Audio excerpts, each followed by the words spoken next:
Selain sosok Joko Bahu, masyarakat Pekalongan juga mengenal dan menghormati seorang tokoh tua bernama Ki Ageng Cempaluk. Lantas, siapakah sosok Ki Ageng Cempaluk? Masyarakat Pekalongan percaya tokoh legendaris ini merupakan guru spiritual sekaligus ayah dari Joko Bahu. Baik Ki Ageng Cempaluk maupun Joko Bahu adalah tokoh cikal bakal terbentuknya wilayah Pekalongan. Kita bisa menjumpai makam petilasan Ki Ageng Cempaluk di Desa Kesesi Rejo, Kecamatan Bodeh, Kabupaten Pemalang, berada tepat di sebelah barat Sungai Layang yang memisahkan antara Kabupaten Pekalongan dan Kabupaten Pemalang. Namun, area ini sekitar tahun 90-an pernah terlanda banjir besar sehingga menghanyutkan beberapa bagian dari petilasan makam. Dalam cerita tutur masyarakat Pekalongan, Ki Ageng Cempaluk digambarkan berperan besar dalam kedudukannya sebagai penasehat dan pembina Joko Bahu. Ki Ageng Cempaluk juga dikenal sebagai sosok yang sakti mandraguna serta memiliki keahlian dalam bidang agama, pertanian, prajuritan, politik, dan juga tata negara. Keberadaan sosok Ki Ageng Cempaluk sedikit terkuak dengan ditemukannya sumber informasi yang berasal dari kitab Babat yang berhubungan dengan transisi perpindahan pusat kekuasaan dari Kerajaan Pajang ke Kerajaan Mataram. Informasi itu pun bisa ditemukan dalam Babat Serat Kanda.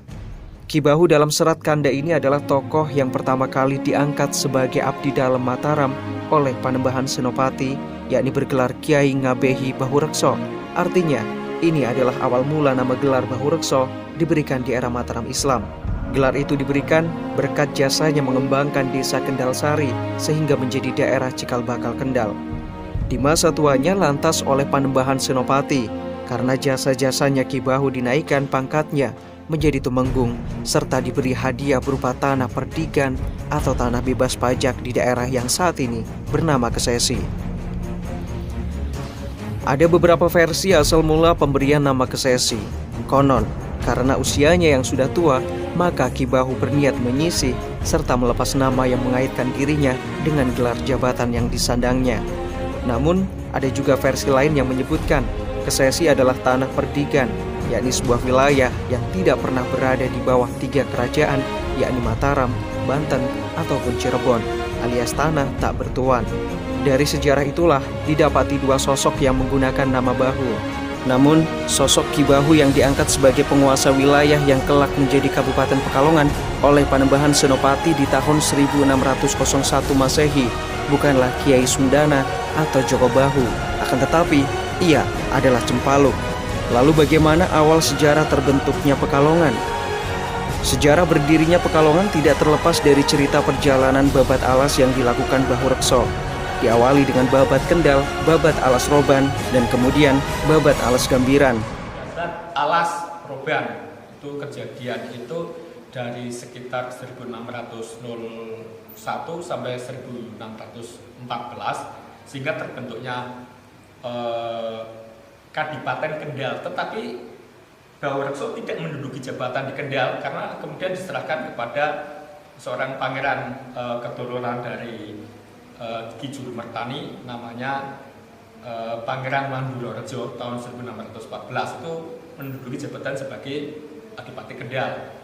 Kemudian berikutnya setelah selesai babat alas Roban, sang Bahurekso itu diminta lagi untuk babat alas Gambiran. Ini jika bakal Kabupaten Pekalongan dimulai kisaran 1615 dan proses ini banyak ceritanya, banyak legendanya, banyak mitosnya, sehingga ini menurut pitutur dalang-dalang lokal sebagai pujangga lokal ini kan multi tafsir, termasuk adanya kisah Rantam Sari dan lain sebagainya.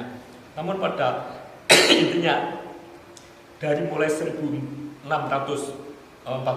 itu ya sampai dengan tahun 1622 Bahurekso sudah bisa membangun infrastruktur di kawasan Pekalongan, membuat jalan penghubung, jalan tembus dari mulai Semarang sampai dengan ke utara, supaya mungkin salah satu cikal bakal dari jalan Pantura sekarang ini yang kemudian. Sejarah lahirnya Pekalongan memang masih ada benang merahnya dengan kisah Bahurekso yang menurut cerita rakyat, Bahurekso membuka alas Gambiran dengan cara bertapa atau ngalong menyerupai kelelawar besar. Perjalanan babat Bahurekso ini diawali dengan keberhasilan Ki Ageng Cempaluk menjadikan hutan Kendal Sari sebagai Kadipaten Kendal. Kemudian karena sosoknya yang sudah tua, maka sang anaklah yaitu Joko Bahu yang meneruskan. Pada suatu hari, Sultan Agung menyuruh kepada Bahurekso untuk membawa salah satu penari cantik bernama Nyi Rantam Sari agar dijadikan selir bagi Sultan Agung. Namun, ketika Nyi Rantam Sari menolak untuk dijadikan selir karena ia lebih menyukai Bahurekso, lantas Nyi Rantam Sari dan Bahurekso kemudian mencari seseorang untuk menjadi penggantinya agar diserahkan sebagai selir Sultan Agung. Akhirnya, mereka menemukan Endang Wiranti yang rupanya sama cantiknya dengan Nyi Rantam Sari. Namun, ketika Endang Wiranti dihadapkan kepada Sultan Agung, ternyata ia bukanlah sosok Nyai Rantam Sari. Dari kejadian itulah, Bahurekso diberi tugas baru oleh Sultan Agung untuk babat Alas Roban yang terkenal dengan keangkerannya. Setelah mendapat mandat tersebut, Bahurekso kemudian menemui sang ayah yakni Ki Ageng Cempaluk. Lantas, Ki Ageng Cempaluk memberi restu dan memberitahu bahwa tugas tersebut sebenarnya adalah hukuman. Sebab siapapun yang masuk ke Alas Roban pasti tidak akan kembali alias akan mati. Topongalong menjadi ritual awal Bahurekso untuk babat Alas Roban. Hal ini dilakukan sebagai syarat untuk bisa selamat dari para siluman maupun makhluk penunggu alas. Hingga akhirnya Bahurekso berhasil membuka Alas Roban meski dengan berbagai macam gangguan. Dengan membuka Alas Roban, kemudian dilanjutkan dengan Alas Gambiran yang diperuntukkan menjadi daerah penyuplai pangan atau lumbung padi bagi Kerajaan Mataram. Kemudian, Alas Gambiran diresmikan menjadi Kadipaten Pekalongan. Di tahun 1622 Masehi, Sultan Agung mengangkat Pangeran Mandurorejo sebagai Adipati Pekalongan. Di tahun yang sama, Sultan Agung memerintahkan dan mengangkat Tumenggung Bahurekso sebagai Laksmana Armada Laut Kerajaan Mataram setelah Tumenggung Bahurekso berhasil menaklukkan Kadipaten Sugadana di Kalimantan Selatan. Tugas masih berlanjut. Sultan Agung menugaskan kembali Bahurekso yaitu menyerang Belanda di Jayakarta, sekarang bernama Jakarta. Maka singkat cerita, berangkatlah Bahurekso menyiapkan armada perang menuju Jayakarta. Ia pun lantas memilih melewati jalur laut atas saran Ki Cempaluk. Sebab jalan darat konon senjata pusaka apapun akan hilang tuah atau kesaktiannya jika melintasi Kali Cipamali Brebes. Bahurekso pun mempersiapkan tentaranya di sebuah desa yang bernama Ketandan yang sekarang lebih dikenal Wiradesa. Wira yang berarti prajurit dan desa merupakan sebuah kampung sehingga Wiradesa adalah perkampungan prajurit. Dari situlah Bahurekso bertolak ke Jayakarta. Di Jayakarta, Bahurekso bersama dengan pasukannya berperang melawan Belanda.